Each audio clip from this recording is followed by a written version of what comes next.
Tatlong magnanakaw, timbog sa hot pursuit operation sa bayan ng Libak. President Quirino MDRMMO, Gawad Galasag Awardee.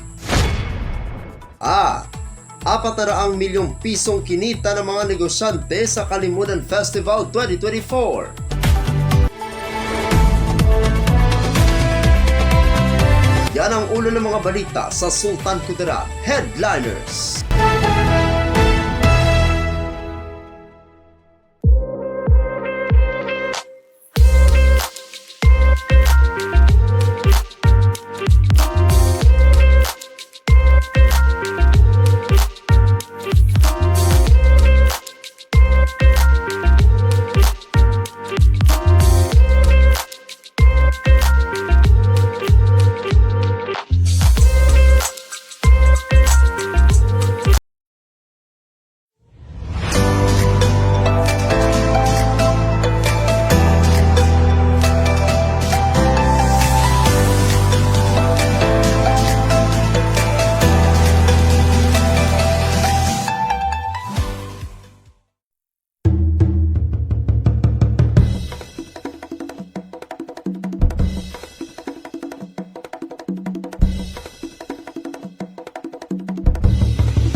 Magandang araw, lalawigan ng Sultan Kudarat.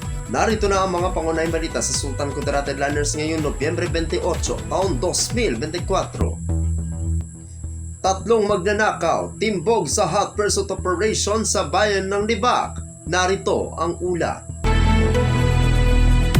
Arestado ang tatlong lalaking magnanakaw sakay ng Suzuki minivan sa isinagawang hot pursuit operation ng kapulisan ng Libak Municipal Police Station sa checkpoint ng 1st Maneuver Platoon ng 2nd SKPMFC sa Barangay Cadiz, bayan ng Kalamansig, lalawigan ng Sultan Kudarat kaninang tanghali.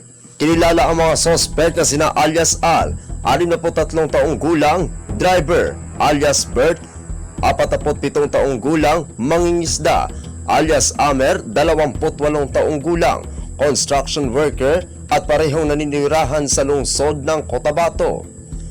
Isinagawa ang operasyon matapos makatanggap ng tawag ang kapulisan mula sa may-ari ng CMD Minimart ng Barangay Basak na may naganap na pagnanakaw sa kanyang tindahan na agad sumakay ng silver minivan papuntang poblasyon nitong bayan.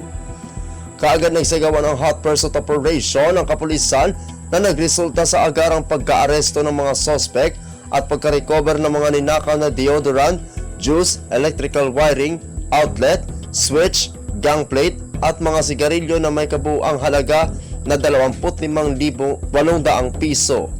Ako ang inyong kaibigang Apolinario, 30 Valencia, para sa Sultan Kudarat Headliners.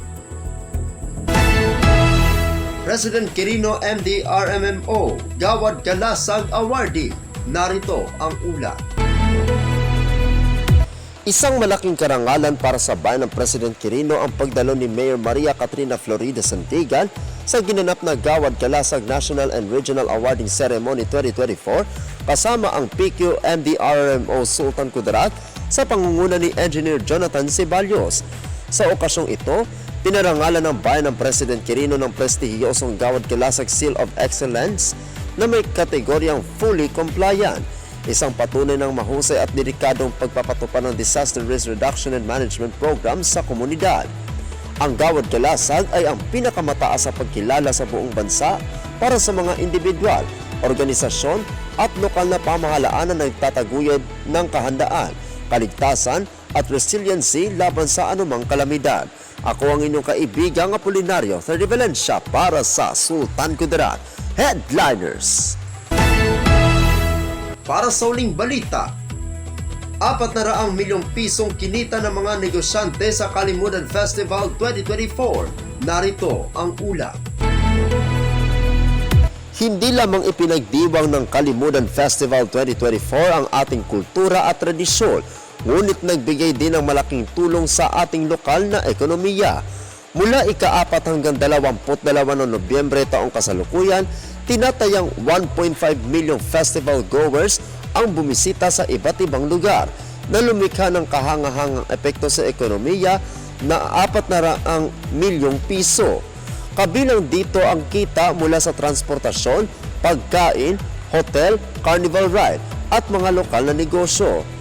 Ang buhay ng mga stall na pagkain, kapanapanabig ng mga carnival rides at abalang mga hotel ay lahat ay gumanap ng bahagi sa paggawa ng bawat bahagi ng Sultan Kudarat na maging buhay na may enerhiya.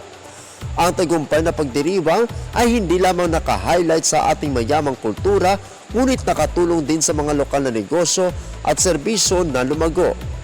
Ito ay nagpapakita na ang Sultan Kudarat ay hindi lamang isang lugar na puno ng tradisyon at pagmamalaki, kundi isang malakas at lumalagong sentro ng ekonomiya. Ako ang inyong kaibigang Apolinario Thirdy Valencia para sa Sultan Kudarat Headliners.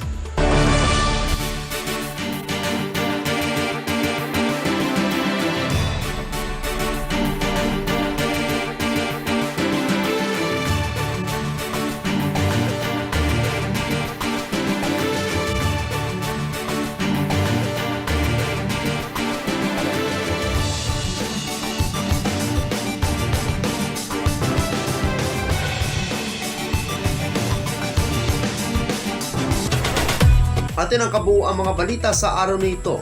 Mga balitang kailangan ninyong malaman, balitang walang kinakampihan, balitang totoo, balitang may dalang aral at inspirasyon. Ito ang Sultan Kudarat Headliners. Hanggang bukas, maraming salamat at magandang araw, kaibigan.